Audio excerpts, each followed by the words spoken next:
and welcome to Equity News on EquityAxis. Thank you for joining us as we come to you live from our Hampton Court studios in the capital. I am Rombedzai Golema. Let's get straight into our news. The Finance Minister, Professor Mtuli, will issue the much-anticipated 2020 budget on Thursday afternoon. Budget consultations were conducted for the various ministries and departments, and submissions were made. EquityAxis engaged a veteran economist, Mr. Brains Mchemwa, on what to expect in the 2020 budget. Let's have a look. In my opinion, this is not the time to think of growing the economy. This is not the time to be ambitious. I think the most important thing right now is to stop the bleeding and to stabilize the economy. And I think what is more important for the government is to understand that going forward, it's not going to be easy to grow the Zimbabwean economy. It's not going to be easy to eradicate poverty quickly. It's not going to be easy to create jobs and sustain incomes, right? The most important aspect now is that disposable incomes are, when you look at disposable incomes in the market, you find that they are at their lowest probably post-dollarization right now. Inflation is still increasing, notwithstanding, of course, us not reporting it. The exchange rate is not as stable as you would want it to be. So the most important thing, therefore, going forward is for the Minister of Finance to look at ways of stabilizing the exchange rate and managing inflation. But how would he manage inflation? He needs to focus on maintaining a reasonable budget balance, so that we don't get into huge budget deficits that would then cause that we print more money to sustain government expenditure and in the process weaken the domestic economy. Okay. Mr. Mchemwa also got into the details of the allocations of the budget. Let's listen in. Lifestyle. So when you look at the fact that disposable incomes are at their lowest right now, people cannot afford basics. Like the provision of health services, for example, is now beyond the reach of many, almost of everyone. You go to a hospital, you can't even find syringes, you can't find drip, you can't find... So all those issues are the issues which I believe should be at the forefront when it comes to the government trying to address the challenges and allocating the resources for 2019. The government should spend more money on health care, should spend more money on education, the social aspect, the very aspect that just make us who we are, that would just be able to preserve life. All the other ministries, in my opinion, they're important. Their role is quite important, but at the moment, because we've got a huge breakdown in the social service ministries, those are the ones that should get the immediate focus. Agriculture, for example. We have spoken about agriculture many years in this country. We've subsidized agriculture many years to no avail. The benefits have not been seen by anyone. In fact, by subsidizing agriculture and creating unnecessary broad money supply in the economy, we've actually weakened the whole economy, to the extent that the very people that we thought we would be trying to protect by bringing subsidies into agriculture become the most vulnerable. So in my opinion, funding agriculture should not be the role of the government. The government should not even be in the business of guaranteeing loans that are given to those in agriculture. If at all there is need for any subsidies, they should come at the output level. Government should actually subsidize or should incentivize agriculture at the output for those that would have produced, not for people that want to start to get into agriculture. Lifestyle.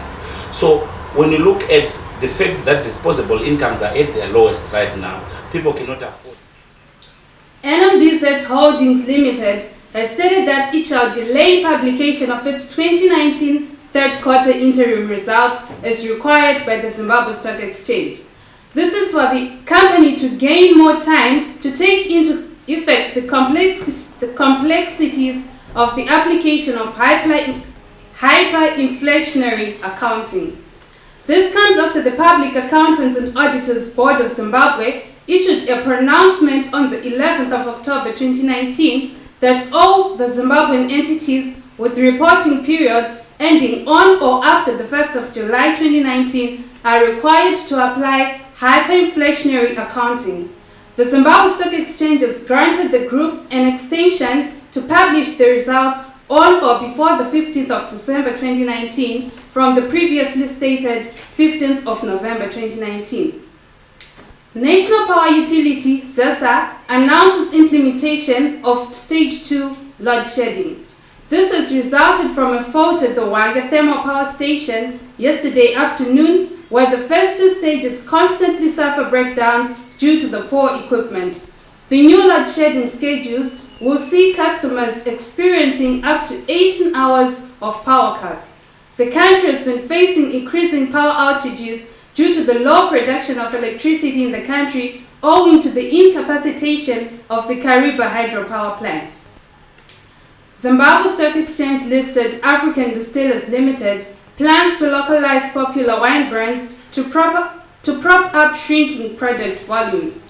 This follows low volumes performance by the company, whose aggregate demand tumbled by 50% in the first quarter ended 30 September 2019 across all segments. Among the factors that affected the volumes of AFDIS were the shortage and high cost of accessing foreign currency and low spending by the customers, whose buying power has been lowered by inflation. Some of the wines under AFDIS include JC Leroux, Green Valley, and Amarola. And finally, JSE-listed sugar producer TONGAAT HULLETT is committed to partake in the delivering of an upper middle income economy by 2030 in line with the government's vision of 2030 goals. The sugarcane miller says plans are underway to diversify its production base by venturing into other cash crops such as sugar beans. That's all we had for you today. Don't forget to like, subscribe, follow us on Twitter and Facebook, and to visit our website www.EquityAxis.net. From the EquityAxis team and I, good night. Oh, it's fine.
Climbing to the top takes more than just hard work and smart choices. It's the passion that drives you from within, the endurance to keep going through difficult times, and having a very clear vision of how to succeed. That's what we strive for at CBZ. We're a diversified and innovative listed financial services group in Zimbabwe with a complete range of activities including banking, short and long-term insurance, asset management, and property investments. CBZ has been a pinnacle for stability in the economic landscape of Zimbabwe, stemming from our deep-rooted values, our excellent customer service delivery, and our corporate vision to strive for excellence as a global competitor. Our continuous investment in research and development will cement our promise to provide customer convenience utilizing state-of-the-art technology. Relationships are at the core of what we do. We understand, however, that strong, long-lasting partnerships are not built overnight. With over 3 decades of wealth management, we have come to understand our clients and their specific investment requirements. Our unique mix of skills ensures that investment opportunities are examined from all perspectives. The balancing rocks of Zimbabwe have weathered the elements for thousands of years and stood the test of time, like majestic reminders of the fine balance of nature. They challenge our perception of what is possible and what endures, just as CBZ has weathered the economic storms and remained steadfast throughout the turbulence of unsettled economies. Achieving the impossible through resilience and stability, we balance the elements of hard work, dedication and experience, making us your ideal partner for success.